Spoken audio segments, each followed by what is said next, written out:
पहिले हरिकथा निरूपण, दुसरे ते राजकारण, तिसरे ते सावधपण सर्व विषयी. मित्रांनो, आपल्या संस्कृतीचा एक भाग म्हणून आपण सणावारांच्या वेळी एकत्र येऊन विविध कार्यक्रम सादर करतो. या कार्यक्रमाचं स्वरूप सर्वसाधारणपणे नृत्यकला, गायनकला, संगीतकला असंच असतं. म्हणून मी विचार केला यावेळेस वेगळ्या विषयावरती काहीतरी सादर करावं. म्हणून मी थोडंसं महाराष्ट्रातल्या संत परंपरेबद्दल बोलणार आहे. मित्रांनो, संत म्हटलं म्हणजे सर्वसाधारणपणे देवदेव अध्यात्म करणारी व्यक्ती, सर्वसंग परित्याग करून भिक्षा मागून दरिद्र्यासारखं जीवन जगणारी व्यक्ती, असा एक सर्वसाधारण आपला समज आहे किंवा तसा हेतुपुरस्सर तसा समज करून दिला गेला आहे. पण दरिद्र्यात राहावे, भणंगासारखे जीवन जगावे असं कुठल्याच संतांनी कधीच म्हटलं नाहीये. तुकाराम महाराज तर म्हणतात, जोडोनिय धन उत्तम व्यवहार आहे, म्हणजे भरपूर धन कमवा पण उत्तम व्यवहार करून, सचोटीने, लांडलेवाडी करून नाही. भिक्षा ही सर्वसंग परित्याग केलेल्या संन्यस्त व्यक्तीला, प्रापंचिक व्यक्तीवर अशी भिक्षा मागण्याची, दुसऱ्यासमोर हात पसरण्याची वेळच येऊ नये असे सर्व संत म्हणतात. तुकाराम महाराज म्हणतात, जळोजणे लाजिरवाणे भिक्षा पात्र अवलंबिणे. धर्म आणि देवधर्म आणि अध्यात्म हे जरी संत साहित्य ते प्राधान्याचे विषय असले तरी सर्व संतांनी आपल्याला जीवनाच्या सर्व विषयांवरती मार्गदर्शन केलं आहे. त्याचबरोबर त्यांनी फार मोठ्या प्रमाणावर समाजधारणेचं आणि राष्ट्रधारणेचंही कार्य केलं आहे. आणि म्हणूनच तुमच्या आमच्यासारखे सामान्य लोक त्यांच्याशी मोठ्या प्रमाणावर जोडले जातात. आम्ही जगाला उपदेश करावा, आपण क्षात्रधर्म सांभाळावा, अशा शब्दात तुकाराम महाराजांनी शिवाजी महाराजांना उपदेश केला होता. वीरसंत एकनाथ महाराज आणि त्यांचे गुरु वीर जनार्दन पंत, हे ऐकून थोडंसं आश्चर्य वाटेल, पण फार थोड्या जणांना ठाऊक असेल की एकनाथ महाराज आणि त्यांचे गुरु जनार्दन पंत हे उत्तम तलवार आणि दांडपट्टा चालले. जनार्दन पंतांना शत्रू घाबरून असे. देवगिरीच्या किल्ल्यावर किल्लेदारी करत असताना एकदा गनिमाची स्वारी झाली. त्यावेळेला जनार्दन पंत आपल्या ईश्वरोपासनेत मग्न होते. म्हणून आपल्या गुरुच्या आज्ञेची वाट न पाहता एकनाथ महाराजांनी आपल्या गुरुची वस्त्र चढवली, दोन्ही हातात तलवारी घेऊन ते रणांगणात उतरले आणि शत्रूचा सुपडा साफ करून टाकला. आजचा विषय माझा आहे तो रामदास स्वामी. ही जी 2-4 उदाहरणं दिली ही प्रातिनिधिक स्वरूपाची आहेत, परंतु जीवनाचं असं एकही अंग नाही की ज्याच्यामध्ये संतांनी आपल्याला मार्गदर्शन केलं नाही. रामदास स्वामी हा माझा हृदयस्थ विषय आहे. रामदास स्वामी म्हटलं की माझे हात आपोआप जोडले जातात. रामदास स्वामी स्वतः उत्तम तिरंदाज होते. ते उत्तम तलवारबाजी करत, ते घोडाफेकीमध्ये तरवेज होते. त्यांच्याकडे जी कुबडी होती त्या कुबडीमध्ये तलवार लपविलेली होती, जी सज्जनगडावर आजही पाहायला मिळते. रामदास स्वामींनी देशभरात जवळजवळ 1100 मारुतीरायांचे मठ स्थापन केले.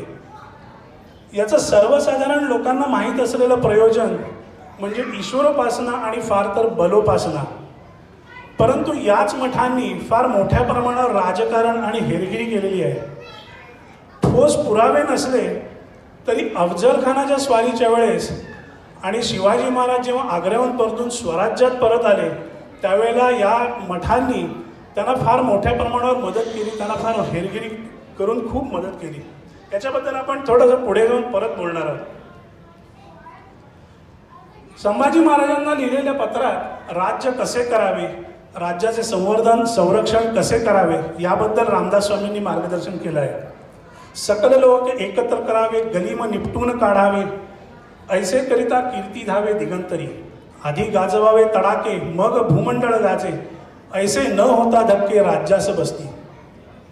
म्हणजे शत्रूची हायगाय न करता, त्याला दयामाया न दाखवता शत्रूचा निपात करावा असं रामदास स्वामींनी निस्संदिग्धपणे सांगितलं आहे.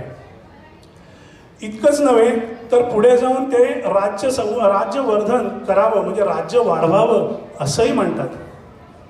आता हेच तत्व आजच्या बिझनेस मॅनेजमेंट किंवा बिझनेस ग्रोथसाठी नाही का उपयोगी पडणार?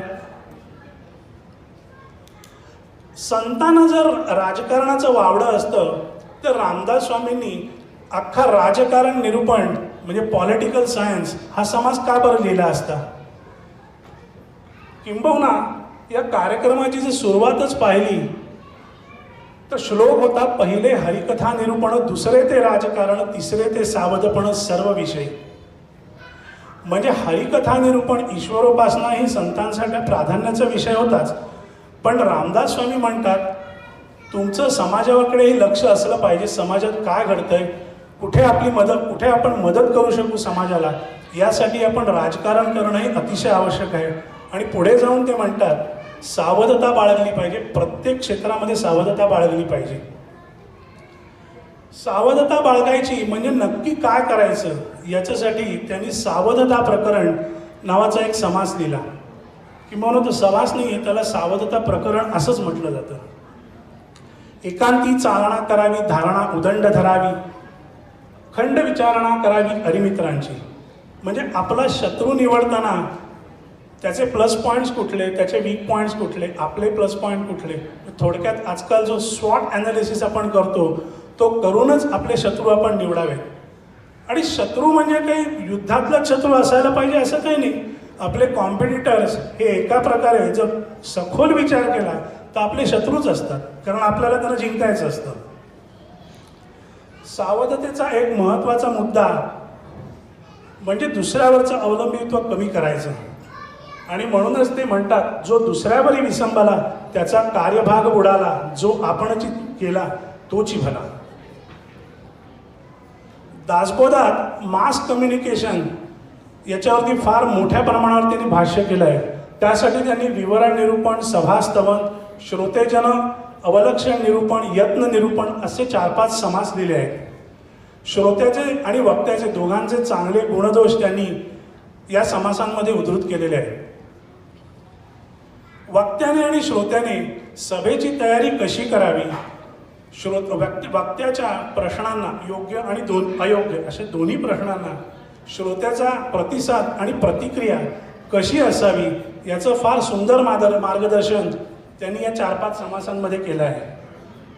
मानसशास्त्र अर्थात सायकोलॉजी, मी तर या मताचा आहे हा विषय शिकणाऱ्यांनी आपल्या शिक्षणाची आणि आपल्या प्रॅक्टिसची सुरुवात मनोबोध आणि दासबोध या 2 ग्रंथांच्या अभ्यासाने करावी. विचार, भावना आणि वर्तन अर्थात थॉट्स, इमोशन्स किंवा सेंटिमेंट्स आणि ॲक्शन्स हा जो सायकोलॉजीतला ट्रायंगल आहे यावरती या 2 ग्रंथांमध्ये प्रचंड प्रमाणावर मार्गदर्शन आहे. अर्थात त्याच्यासाठी तेवढा व्यासंगही हवा, ही गोष्टही तितकीच खरी आहे.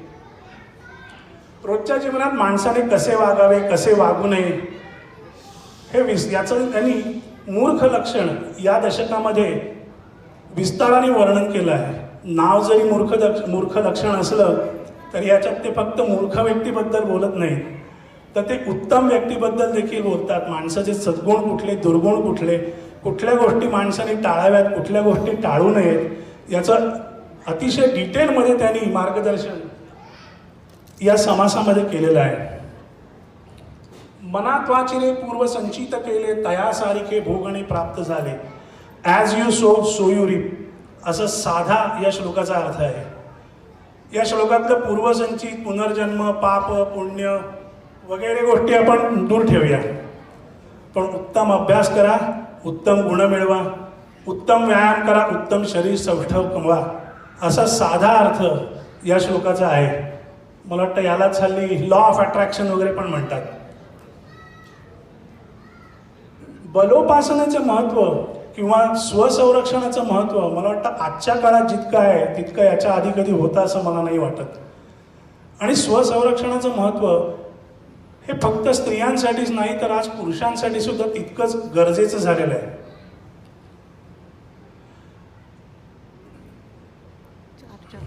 पुरुषांसाठी देखील तितकंच गरजेचं झालेलं आहे.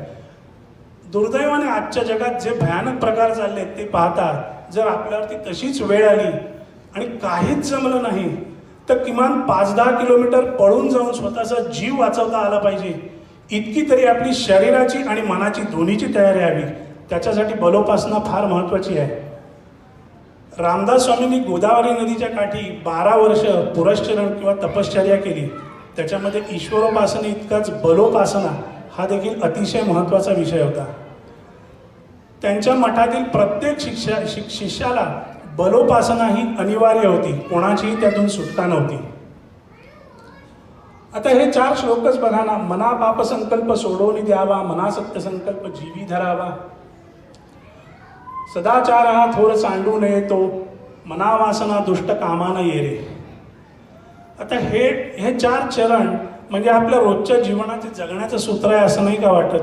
हे जर आपल्याला अवलंबता आलं तर रात्रीची शांत झोप नक्की, याची खात्री देता येते. यालाच हल्ली integrity, personality development, character, morale वगैरे वगैरे म्हटलं जातं. अर्थात आजकाल विवेकशून्य होत चाललेल्या जगामध्ये हे मनोबोध किंवा दासबोध याच्यासारखी प्रकरणच आपल्याला फार मोठं बळ देऊन जातात. धटासी आणावं धट, उद्धटासी पाहिजे उद्धट, खटनटासी खटनट. अगदी सर्वांना समजेल अशा साध्या सरळ मराठीत याचा अर्थ होतो speak the language one understands. उगाच एका गालावरती थप्पड मारली म्हणून दुसरा गाल पुढे केला पाहिजे असं आपल्या संतांनी कधीच सांगितलेलं नाहीये.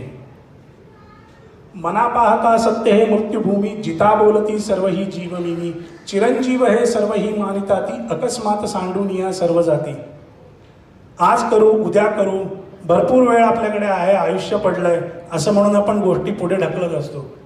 अर्थात त्यात मी देखील आलो, मी काही अपवाद नाही. परंतु पुढच्या क्षणाची आपल्याला शाश्वती देता येत नाही, मग आपण गोष्टी पुढे का ढकलत राहायच्या, असा त्यांचा सरळ सवाल आहे. रामदास स्वामींना बांधकाम क्षेत्राचं देखील उत्तम ज्ञान होतं. हे त्यांचं वीट प्रकरण, कारखाने प्रकरण आणि इमारती प्रकरण या 3 प्रकरणांवरून आपल्याला लक्षात येतं. रामदास स्वामींनी मानस पूजा म्हणून एक प्रकरण लिहिलं आहे. या प्रकरणामध्ये त्यांनी गावाच्या ॲडमिनिस्ट्रेशनबद्दल आपल्याला मार्गदर्शन केलं आहे. म्हणजे गावामध्ये कुठल्या इमारती असाव्यात, आदर्श गाव कसे असावे, त्या इमारतींचं प्रयोजन काय असावं, तिथे कुठल्या प्रकारचे कार्यक्रम व्हावेत, गावामध्ये असलेल्या धनाचं किंवा पैशाचं व्यवस्थापन, नियोजन कसं करावं याबद्दल त्यांनी या प्रकरणात मार्गदर्शन केलं आहे. याच प्रकरणामध्ये त्यांनी उत्तम जेवण बनवणाऱ्या सुगरणीचं गुणवर्णन केलं आहे. अर्थात सुगरण म्हणजे त्याच्यासाठी स्त्री सुगरणच असायला पाहिजे असं नाही, पुरुषही या क्षेत्रात मोठ्या प्रमाणावर होते आणि आजही आहेत, त्यामुळे त्यांचं वर्णन यात केलं आहे. आणि या प्रकरणामध्ये त्यांनी जी पदार्थांची यादी दिली आहे त्या यादीनुसार आणि त्यातल्या इन्ग्रेडियंट्सनुसार जर आपण पदार्थ बनवले तर खायला बनवायचं काय हा प्रश्न किमान वर्षभर पडू नये. मी किमान म्हणतोय, त्याहून जास्तच. बाग प्रकरण म्हणून एक त्यांनी प्रकरण लिहिलं आहे. त्यामध्ये त्यांनी जी वनस्पतींची यादी दिली आहे ती यादी वाचली तर वनस्पतीशास्त्र अर्थात बॉटनी शिकणाऱ्या विद्यार्थ्याला आणि त्याच्या मास्तरांना तरी इतकी नावं माहीत असतील का, मला जरा शंकाच आहे. याच प्रकरणात म्हणजे नुसती वनस्पतींची यादी दिलेली नाही आहे, तर या प्रकरणात निसर्ग संगोपनाचा देखील त्यांनी संदेश दिला आहे. शिवाजी महाराजांना रामदास स्वामींच्या भेटीची ओढ लागली होती तेव्हा रामदास स्वामींनी पत्र लिहून शिवाजी महाराजांचं राज्य हे कसं सुराज्य स्वराज्य नव्हे ते कसं रामराज्य आहे याचं त्यांनी त्यात वर्णन केलं आहे. आणि हे मार्गदर्शन करून सुद्धा आपल्याकडे लीनता शालीनता घेऊन ते म्हणतात, उदंड राजकारण तटले तेणे चित्त विभागले, प्रसंग नसता लिहिले क्षमा केलेची पाहिजे. रामदास स्वामींनी शिवाजी महाराजांना हे पत्र लिहिलं. विवेके करावे कार्यसाधन, जाणार नरतनु हे जाणून, पुढील भविष्यार्थी मन रहाटोची नये, चालो नये असन्मार्गी, सत्त त्या बाणाल्या अंगी, रघुवीर कृपा ते प्रसंगी दास महात्म्य वाढावी, रजनीनाथ आणि दिनकर नित्य नेमे करीती संचार, घालिताती येरझार लाविले भ्रमण जगदीशे, आदिमाया मूळ भवानी हेची जगाची स्वामिनी. आता हे पत्र नुसतं वाचून या पत्रावरून काही फारसा बोध होणार नाही, पण याच पत्रातल्या प्रत्येक चरणाचं पहिलं अक्षर घेतलं आणि हे पत्र जर आपण उभं वाचलं तर विजापूरचा सरदार निघाला आहे असं संदेश या पत्रातून त्यांनी दिलाय. म्हणजे अफजल खानाच्या स्वारीची पूर्वसूचना रामदास स्वामींनी शिवाजी महाराजांना दिलेली होती. एन्क्रिप्शन हा प्रकार आपल्या जीवनात गेले 100-125 वर्षात आलाय. पण रामदास स्वामींनी 350 वर्षापूर्वी शिवाजी महाराजांना एन्क्रिप्टेड पत्र लिहून महत्त्वाचा संदेश पाठवला होता. आणि हे पत्र लिहून शेवटी ते म्हणतात, एकांती विवंचना करून इष्ट योजना करावी. म्हणजे थोडक्यात एकांती बसून सारासार विवेक करून सारासार विचार करून या स्वारीचं पारिपत्य कसं करायचं याबद्दल त्यांनी थोडक्यात दिलं आहे. हे पत्र नीट जर वाचलं तर आपल्या लक्षात येईल, आधुनिक विज्ञान, भक्तिमार्ग, सावधता प्रकरण आणि निसर्ग नियम या 4-5 विषयांना त्यांनी अवघ्या 8-10 ओळींमध्ये स्पर्श केला आहे. दासबोधातील आणि मनोमधातील व्हॅल्यू एज्युकेशन हा अगदी स्वतंत्र विषय आहे. व्यासंग असलेली व्यक्ती या विषयावर मला वाटतं 1.5-2 महिने तरी सहज न थकता बोलू शकेल. मित्रांनो, हे मी 10-12 विषय इथे मांडले, पण विषयांची यादी इथे संपत नाही. इतरही अनेक विषय आहेत ज्याच्यावरती रामदास स्वामींनी मार्गदर्शन केलं आहे. मी त्यातले काही प्रातिनिधिक स्वरूपात मांडायचा प्रयत्न केले.